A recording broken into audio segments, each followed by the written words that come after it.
Let's move to round 7, which was played on December 27th. James Sherwin. James Terry Sherwin was born in New York. He became an international master in 1958, so the year after this. You see his USCF rating there is 2474. Really strong was Sherwin. In 1951, Sherwin won the New York State Chess Championship. He tied for first in the Manhattan Chess Club Championship in 54-55. He won the first Eastern Open Championship in Washington, D.C. in 1960. In 1961, Sherwin became the chairman of the United States Chess Federation Rules Committee. He was the American Chess Foundation president from 1979 to 1990, and he was an executive vice president for the GAF Corporation. I don't know what that is, but that was his job. He now lives in Bath, England. In 2019, at age 86, he tied for first place in a rapid play event at the British Championships, and just this month, at age 90, he came 6th place in the 5th Bristol Blitz Championship. Wow. So 90 years of age, and he's still playing chess with good results. That's amazing. Bobby with E4, C5, the Sicilian defense, knight f3, d6, d4, pawn takes pawn, knight takes pawn, knight f6, knight c3.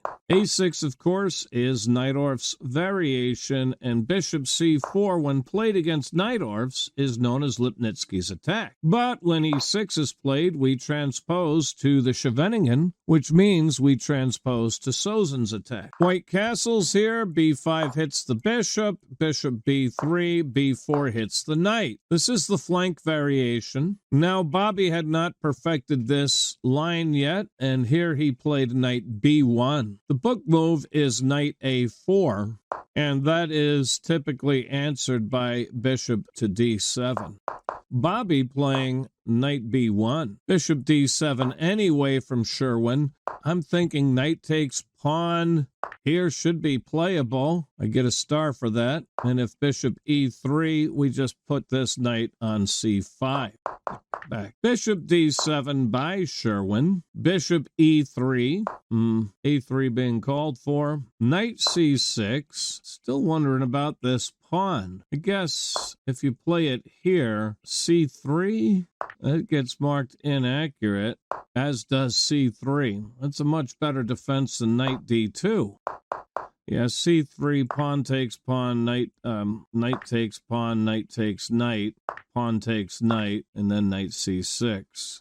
All right, let's come back. Knight c6. You might be able to play e5 here. No, gets a big red X, then changed to a question mark. Knight c6 was Sherwin's try here. f3 is sort of Yugoslav type move. Bishop e7, now c3 is played. Guess that's better than a3. a3 gets, oh no, it's equal. a3 also gets a star. So here c3 was played. Pawn takes pawn. a5 is more appropriate here.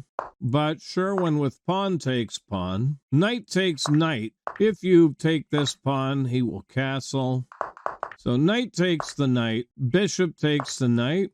Again here, if you play pawn takes pawn, not the best opportunity, because after the new queen will get trapped. After knight takes queen, pawn takes rook queen, then I'm going to take away this square with knight takes f7. Double exclam, second one of the knight. And the point is, after the king takes, then bishop d4, and the queen is trapped. You don't want to play bishop d4 first. I mean, you can, but it's not the best. On bishop d4 first, queen takes bishop, queen takes queen, and rook takes the knight. And you can see the eval bar is still in the center.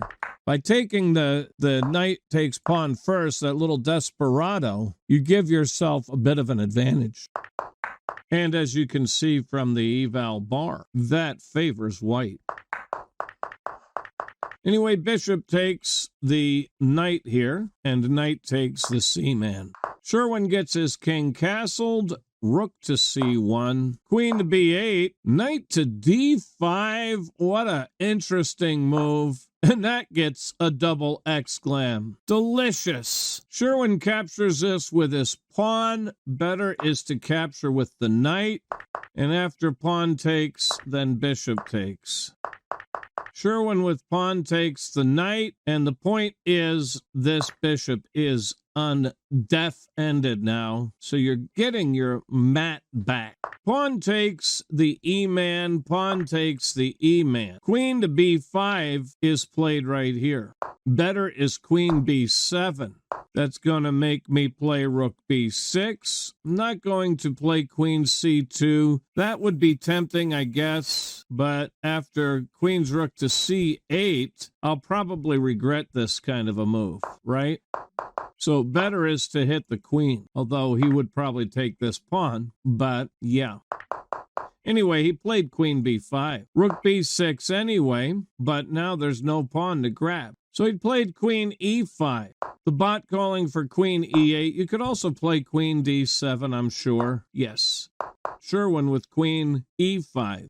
Bishop d4 hits the queen, queen g5. You don't want to take the pawn here. If you take the pawn, rook e1 comes. And that is a skewer. Bye-bye, bishop. Thank you very much.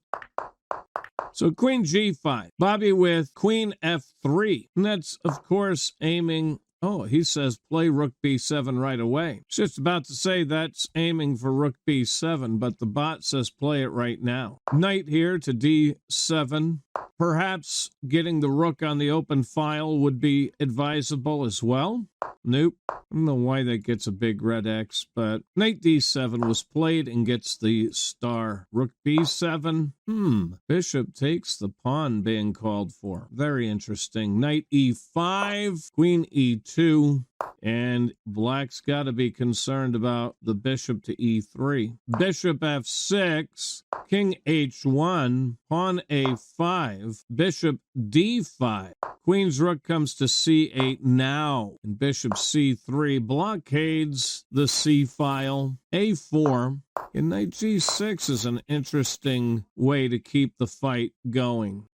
a4 was played, rook a7, queen a6 being called for. Knight g4 here. Rook takes the pawn. The only move was bishop d2. That pushes the queen back, and then you can play h3 and send the knight away.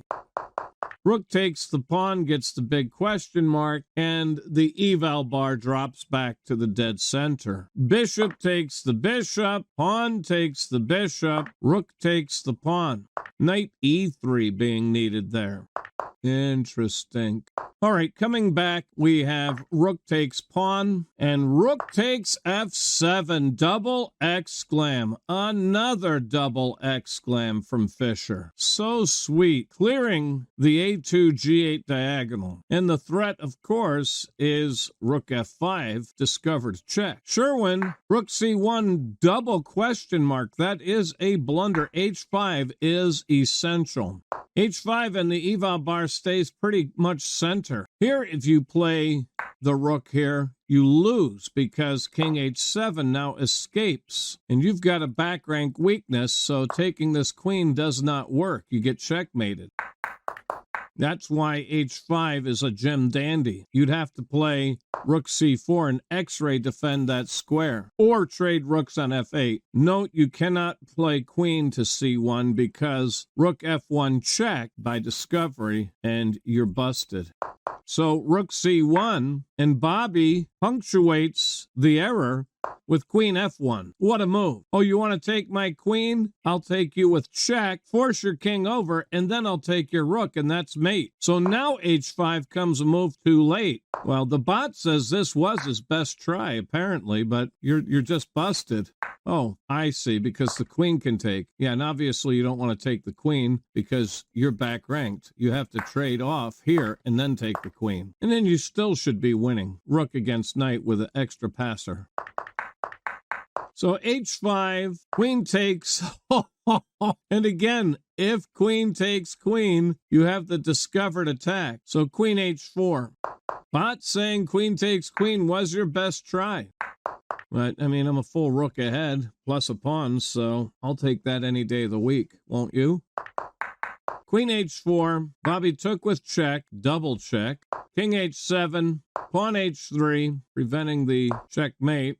Queen g3, threatening the checkmate. Pawn takes the knight, removing the defender of the magic square. So queen here is no longer checkmate. Pawn h4, bishop e6. And he's coming here for the checkmate. Black resigned. Well, he'll block, but then I'll checkmate you up here. I mean, what can you do? Queen e5?